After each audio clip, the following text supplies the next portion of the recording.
¿Cómo están? Hoy vamos a hablar acerca de hipercalemia o hiperpotasemia en pediatría. Entonces, para esto tenemos un caso de un niño que recibimos ayer.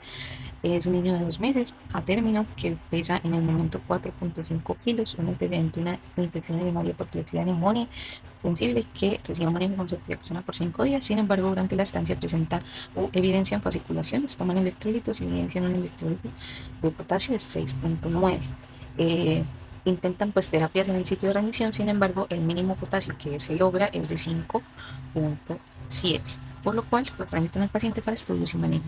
Al ingreso el paciente estaba adecuado, es decir, sin alteraciones en el examen físico ni en los signos vitales.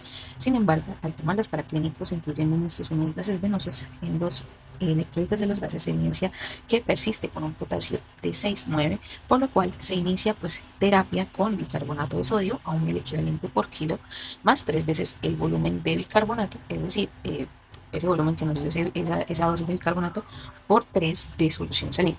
Ahorita pues voy a explicar un poco más esto para pasar esa mezcla en 2 horas.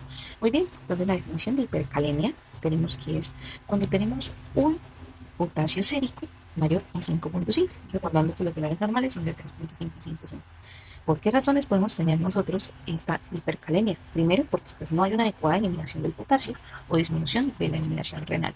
En casos, por ejemplo, de pacientes con insuficiencia renal, tubulopatías, que pueden ser pues, de origen genético o secundarias, por ejemplo, el uso de diuréticos, el hipoaldosteronismo, uso de IECAS y niveles pues de potasio, ahorradores de potasio, perdón, AINES o trimetoprim. También tenemos una segunda causa que es que va a haber una entrada aumentada, una liberación endógena de potasio. Esto, por ejemplo, en los casos de iatrogenia, en los cuales se le administra al paciente una dosis de potasio bastante alta, o por ejemplo en casos de defectos catabólicos, como por ejemplo lisis tumoral, pacientes quemados o rhabdomiolisis. Y finalmente, alteraciones de la distribución, como es el caso de acidosis metabólica, muy importante también por eso el pH en los vasos pues, arteriales idealmente, o en los casos de déficit de insulina o intoxicaciones por digitales o beta-bloqueadores, que es importante tener en cuenta en cuanto a la clínica de estos pacientes. Principalmente van a ser de dos tipos: alteraciones cardíacas en el electrocardiograma y alteraciones musculares como debilidad, parestesias, tetania y reflexia. Sin embargo, vamos a ver en el electrocardiograma cuáles son las alteraciones que podemos tener. Entre estas, pues pueden ser diferentes dependiendo de los niveles de potasio que tengamos. Sin embargo, las más importantes a tener en cuenta van a ser las ondas T picudas, que como podemos ver, esta onda T está aumentada de tamaño y pues va a finalizar en punta más que en una curva, como sería la onda P. Más o menos son similares, usualmente la onda T es un poco más grande que la onda P, pero pues en este caso es casi igual de grande que el QRS y picudo. Adicionalmente, lo que tenemos en unos niveles más altos de potasio va a ser la pérdida de la onda P o el aplanamiento de la onda P. Como pueden ver, aquí está presente, pero si la vemos acá, pues ya no la vamos a tener. ¿Listo? Adicionalmente, podemos tener un ensanchamiento del QRS. Este es un QRS no ensanchado y este es un QRS ensanchado. Esas son las alteraciones del electrocardiograma. Listo. Y las alteraciones musculares que ya les conté, qué cosas debemos pedir o solicitar en estos pacientes en los que sospechamos una hipercalemia. Importante: función renal, claramente, unos gases arteriales con electrolitos, unos iones en orina, para pues, ver si de pronto el paciente está eliminando muy poco potasio por la orina, o pues si hay alteraciones de otros electrolitos en la misma, el electrocardiograma continuo idealmente. Entonces, ¿qué es lo que vamos a hacer para el tratamiento? Es importante tener en cuenta, les voy a mostrar este algoritmo que me parece más importante, tener en cuenta pues el grado de hiperpotasemia del paciente y si tiene un electrocardiograma alterado o no. Entonces, usualmente los pacientes con EKG normal son aquellos que van a tener potasio entre 6 y 7. Entonces, lo que se recomienda principalmente es un manejo un poco más conservador. Obviamente, quitar todo el potasio de la dieta y de los líquidos parenterales y iniciar las resinas catiónicas o resinas de poliestireno sódico, que son aquellas que nos ayudan a intercambiar sodio por potasio a través del intestino. Eh, digamos que la parte en cuanto a la preparación es que se administra una dosis de 1 gramo por kilo cada 4 horas. Esta usualmente se va a disolver en agua y se administra por vía enteral, es decir, oral o por sonda nasogástrica. También puede ser usado como enema de retención.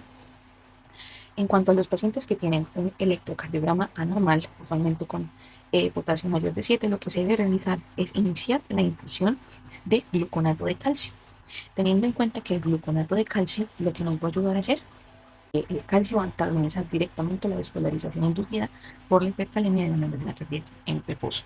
Entonces, obviamente, lo que nos va a ayudar es a disminuir la excitabilidad de la membrana y reducir el riesgo de desarrollar anomalías de la conducción cardíaca, que son las principales alteraciones. Esto sobre todo cuando tenemos pacientes con arritmias cardíacas o con paro cardíaco o con alto riesgo de parada. Lo que se debe hacer, o la dosis que usualmente se utiliza, son 100 miligramos por kilo de gluconato al 10%, que significa 1 mililitro por kilo. Esto durante 3 a 5 minutos, entre el cual pues, se puede repetir, dado que el gluconato de calcio tiene una vida media bastante corta. Otra de las cosas que se podrían utilizar es el uso de bicarbonato de sodio, que es lo que usamos en el paciente que inicialmente les comenté, a una dosis de 1 a 2 mil equivalentes por kilo. Recordando que para el gluconato, para el bicarbonato, un mil equivalente por kilo, pues un mil equivalente es un cc, porque la ampolla usualmente viene de 10.000 equivalentes en 10 cc, la ampolla de bicarbonato. Entonces, pues usualmente lo que les dije que les debía explicar de la parte del volumen es que si, por ejemplo, yo tengo un paciente de 10 kilos, entonces voy a administrar una dosis de 2.000 equivalentes por kilo, por ejemplo, de 1 a 2.000 equivalentes, utilicemos un mil equivalente, entonces un mil equivalente de bicarbonato. Yo les dije que la ampolla venía de 10 en 10, entonces en teoría deberían ser 10 cc, pero usualmente lo que se recomienda es hacerla o pasarla en una mezcla.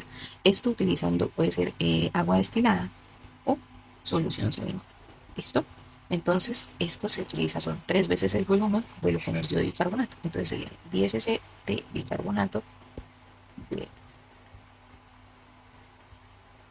CHCO3 más 30 cc de agua destilada o de solución salina.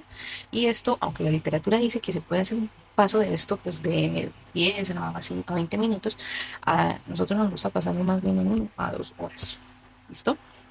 Otra de las terapias emergentes que es importante saber que se pueden utilizar es la insulina. Entonces, la insulina regular lo que nos va a ayudar es hacer entrada del potasio a la célula. Pero si nosotros vamos a utilizar insulina, es importante que tengamos en cuenta que el paciente debe recibir una solución glucosada, porque pues nuestro paciente no tiene diabetes, sino que pues, es un paciente con una glicemia normal, al cual le vamos a colocar insulina. Insulina regular, dosis de 0.1 unidades por kilo, con pues endovenoso. Y 2 mililitros por kilo de solución glucosa al 25% por 30 minutos. Esto igualmente se puede repetir en tal caso que sea importante hacerlo. Y tener en cuenta que otra de las medidas que nosotros podemos utilizar es la diálisis. ¿Ok? Entonces esto sería más o menos lo más importante de hipercalemia.